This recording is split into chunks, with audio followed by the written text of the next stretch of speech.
송은재TV 시작합니다. 민주당의 이재명이 내일 퇴원한다고 밝혔습니다. 권혁기 당대표 정무기획실장이 조금 전에 밝혔습니다. 이재명이 상태가 많이 호전이 돼서 내일 퇴원하고 자택으로 귀가해 당분간 자택에서 치료를 이어갈 예정이다 라고 했습니다. 오늘 잠시 전에 병원에서 결정한 것이다 라고 했습니다.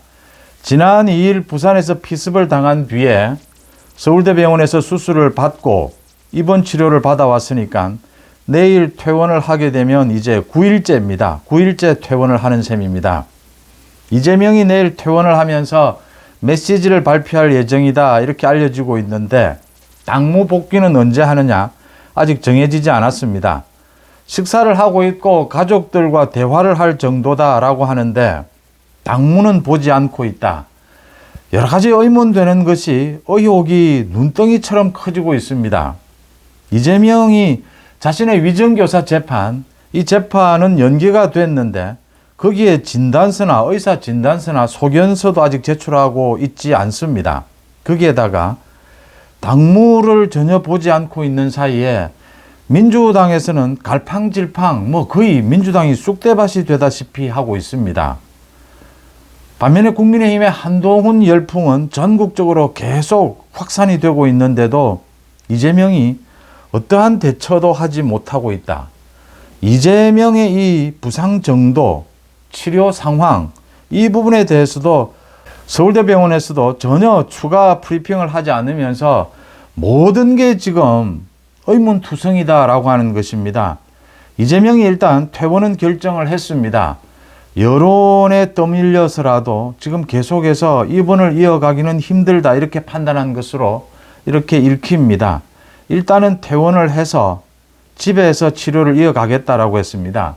지금 굉장히 최근 들어서 그러니까 이재명 피습 이후에 특히 국민의힘과 민주당이 대조되는 모습, 정반대의 모습을 보이고 있습니다. 이재명이 피습을 당하면 원래 이런 정치인 테러는 이런 동정심 이런 것들이 생기기 마련인데 전혀 엉뚱한 방향으로 가고 있다. 오히려 이재명과 민주당이 국민들의 지탄을 받는 이런 상황이 되고 있다. 한번 짚어보겠습니다. 먼저 한동훈 위원장이 충북 단양에 있죠. 구인사 천태종의 총본산입니다. 구인사는 윤석열 대통령도 후보 시절에 여러 차례 찾았고 김건희 여사도 찾았습니다. 구인사를 방문을 했는데 아마 한동훈으로서는 이렇게 이 불교 행사에 가는 것은 거의 처음 있는 일일 겁니다. 그런데도 아주 자주 절을 찾았던 사람처럼 굉장히 합장도 잘하고 절도 잘하고 또 그 신도들을 만나는 것도 굉장히 자연스럽고 불교를 믿는 사람처럼 사실 정치인은 이래야 합니다. 교회에 가거나 또 절에 가거나 성당에 가거나 어딜 가거나 자연스럽게 스며들어야 합니다. 종교라는 의미가 전체로 보면 한 가지이지 않습니까? 구인사를 창건한 대조사 탄신 112주년 기념 봉축 법회였습니다. 굉장히 많은 신도들이 모였고 이 천태종의 총본산이기 때문에 언제나 신도들이 굉장히 많지 않습니까? 또 많이 모였고 한동훈이 온다, 한동훈 만세 난리가 났습니다. 한동훈의 메시지도 명료했습니다. 새만금 그 잼버리 당시에 그 행사가 문제가 있어서 전 세계에서 모인 많은 대원들이 지금 갈 곳이 없어서 이런 상황에서 구인사에서 나서서 1,500명의 외국 대원들을 모두 구인사에서 다양한 프로그램을 즐길 수 있도록 해줬다.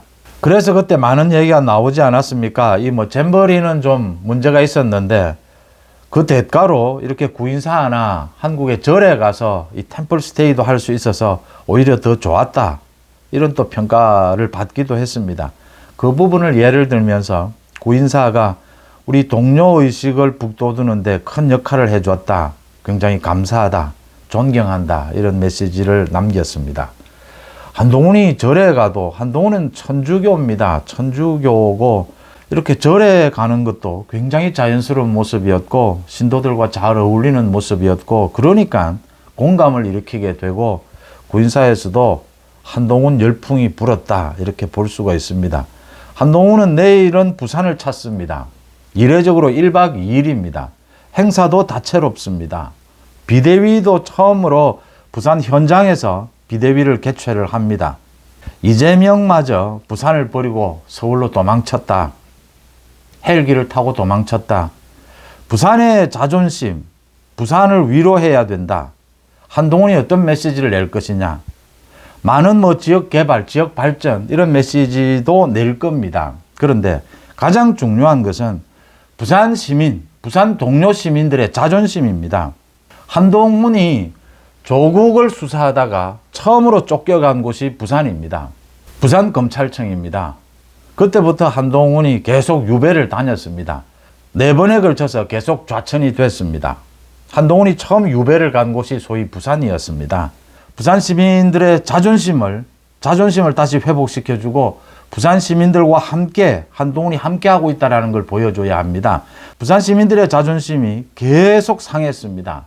문재인 정권에 의해서, 조국에 의해서, 김명수에 의해서, 권력에 의해서 우리의 사법부, 우리의 사법 시스템이 어떻게 망가질 수 있는가를 선명하게 보여준 사람들이 그 3사람이 부산 사람들입니다. 문재인, 조국, 김명수입니다. 그 다음 이제 이재명이 부산을 패싱하고 도망을 쳤습니다. 한동훈이 거기에 대해서 메시지를 내놓아야 합니다. 그건 불합리한 것이고 비상식적인 것이다. 부산 시민들은 상식적인 동료 시민들이다. 언제나 부산 시민들은 지금도 보여주고 있습니다. 여론조사에서. 언제나 국민의힘이 잘하면 모든 지지를 모아줄 수 있다. 그렇지만 국민의힘이 실망스러우면 언제든지 지지율을 철회할 수 있다는 걸 여론조사에서 보여주고 있습니다. 제 기억으로 윤석열 후보 당시에 부산 지역의 여론이 일주일 만에 같은 여론조사 기관에서 조사한 것입니다. 18%포인트까지 차이가 났습니다. 18%포인트가 올랐다가 바로 내렸습니다. 이렇게 지금 민감하고 예민한 이 민심의 흐름을 보여주고 있는 것이 부산입니다. 부산 시민들과 함께 동료의식을 확실하게 가질 수 있는 그런 기회가 될 것이다. 이렇게 보입니다. 반면에 민주당은 이게 전혀 갈피를 못 잡고 있다고 하는 것입니다. 제가 하나하나 예를 들어 보겠습니다. 먼저 이낙연이 이제 탈당하고 신당 창당을 하겠다라고 했습니다. 모레입니다. 내일은 원칙과 상식이죠. 반명 의원 4명이 탈당 선언을 하겠다라고 했습니다. 이렇게 되면 여기에 어떻게 대응하느냐. 이상민은 이미 탈당한 이상민은 이 국민의힘에 입당을 했습니다. 민주당에서 이제 공격을 쏟아붓습니다. 이상민에 대해서는 배신자라고 했습니다. 그러니까 이상민이 맞받았습니다. 민주당은 지금 이제 이재명 당 사당이 됐고 개딸당이 됐기 때문에 그래서 자신의 배신은 정당하다라고 했습니다. 배신자라고 하니까 자신은 개딸당을 배신한 건 자랑스럽다라고 맞받았습니다. 그 다음 이낙연에 대해서도 지금 민주당에 입 있는 사람들은 모두 공격을 하고 있습니다. 이낙연이 또 폭탄을 터뜨렸습니다. 민주당의 44%가 전과자다라고 했습니다. 가장 대표적인 전과자가 이재명이죠. 중요한 것은 이낙연과 이상민에 대한 이 공격의 수위와 포인트가 달라야 합니다. 지금 그게 안 된다라고 하는 겁니다. 민주당에서는. 지금 이낙연은 공격하지 않아야 합니다. 총선 전략으로 본다면. 이상민은 공격할 수가 있습니다. 국민의힘에 입당했기 때문입니다. 그런데 이낙연은 지금 아직 탈당 선언도 하지 않았고 또 신당을 한다 하더라도 이낙연과 민주당은 앞으로 총선 전국에서 계속 손을 잡느니 마느니 이런 밀고 당기기를 해야 합니다. 이런 상황에서 이낙연을 공격하는 것은 전략적으로 민주당이 바보짓을 하고 있는 겁니다. 이낙연에 대해서는 마지막까지 손을 내밀고 마지막까지 잡는 신용을 보여줘야 합니다. 일부에서 이낙연을 공격하더라도 지도부라든지 균형을 잡아줘야 한다라고 하는 것입니다. 그런데 지금 민주당은 위아래 관계없이 이낙연에 대해서 막 퍼붓습니다. 이재명에게 잘 보이기 위해서입니다. 이러면 이재명에게 잘 보일 수 있다. 그러는 와중에 서영교 최고위원은 이재명은 불사조다. 이제 계속 그런 이야기가 나옵니다. 정청래도 이재명이 그렇게 목을 찔리고도 살아남은 것은 또 그 이야기입니다. 천운이 있었다. 이게 지금 굉장히 착각하고 있다라고 하는 것입니다. 이낙연에게 힘을 몰아주는 형태가 됩니다. 이낙연이 오히려 바라던 부분입니다. 민주당이 이렇게 자신을 이 감정적으로 공격해 주기를, 이건 이낙연이 바라는 포인트입니다. 이 지금 민주당이 제정신을 차리지 못하고 있다라고 하는 것입니다. 이재명이 피습을 당했습니다. 정치인에 대한 피습이 발생하고 나면 동정심이 일어나는 게 대부분입니다.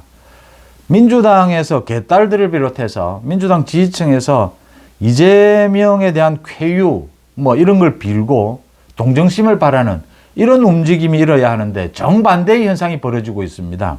이재명이 왜 부산을 패싱했을까? 이재명이 왜 헬기를 사용했느냐? 규정 위반이다. 이렇게 계속 여론의 지탄을 받게 되면서 민주당이 정신을 차리지 못하고 있다가 어제부터 이제 이걸 다시 되살려 보기 위해서 이 정치인 테러 이 부분을 다시 되살려 보기 위해서 경찰을 공격을 합니다. 국무총리실도 공격을 합니다. 모두 부적절한 공격입니다. 그 다음 이재명에 대해서 천운이 있었다. 이런 식으로 이재명에 대해서 찬양하는 이런 방향으로 가게 되면 내일 경찰이 이 수사 결과를 이제 발표를 합니다. 뒤집어질 것입니다. 지금 민주당에서 이 이재명에 대한 피습 이걸 놓고 또 특검을 하자, 국정조사를 하자까지 주장을 합니다. 이 지금 여론전에서 하도 밀리다 보니까 이걸 뒤집어 보기 위해서입니다. 여기에서 또 이재명의 최측근입니다. 현근택 변호사입니다. 이화영의 변호사이기도 하고 현근택 측근 중에 측근이죠. 이재명의. 현근택이 말 그대로 또 성추행을 했습니다. 이 현근택이 지금 성남에 출마하겠다 해서 뛰고 있습니다. 성남 그 지역구는 대표적인 반 이재명 의원이죠. 윤영찬입니다. 윤영찬이 있는 곳에 저격 공천을 자기가 받는다라고 하면서 이 현근택이 뛰고 있습니다. 그런데 현근택이 지난달 29일 송년회 하는 자리에서 호프집입니다. 민주당 성남 지역의 한 정치인, 그 정치인의 수행비서, 나이가 50대라고 합니다. 이 수행비서와 이 정치인에 대해서 너희들이 같이 밤에 잔 것이 아니냐, 감기가 같이 걸린 것을 보니까 너희들이 부부 같다, 이런 식으로 계속 이런 성추행을 했습니다. 그래서 이 50대 여성이 이 부분에 대해서 언론에 공개를 하고 이 여성은 수행비서직을 그만뒀습니다. 그런데 현근택이가 전화를 하고 죄송하다라는 문자를 남기고 이렇게 하면서도 지금 언론에는 또 발뺌을 하고 있습니다. 술이 너무 취해서 기억이 나지 않는다. 이렇게 해서 또 성추행 사건이 터졌습니다. 이게 지금 민주당이 당 전체가 지금 정상이 아니다라고 하는 것입니다. 지금 모든 게 민주당이 안고 있는 지금 위기, 이 분당, 탈당, 그 다음 신당, 창당, 이재명의 피습, 이런 것에 대응하고 있는 것이 전부 제각각이고 전혀 질서가 잡혀 있지 않으면서 이런 성추행 사건까지 터졌다라고 하는 것입니다. 지금 민주당 지도부도 지금 어떻게 해야 될지 전혀 갈피를 잡지 못하고 있는 이런 상황입니다. 이재명은 이걸 지금 방관하고 있고 방관할 수밖에 없는 상황에 있을 것이다 라는 추정이 가능한 대목입니다. 이재명 자신의 재판은 지연이 되고 있습니다. 그럼에도 불구하고 민주당은 완전히 쑥대밭이 되다시피 하는 이런 상황으로 몰리고 있다는 겁니다. 국민의힘이 총선 전국에서 일단 주도권을 잡고 있다라고 평가할 수가 있습니다. 여러분들은 어떻게 보십니까? 송은지TV 마칩니다. 고맙습니다.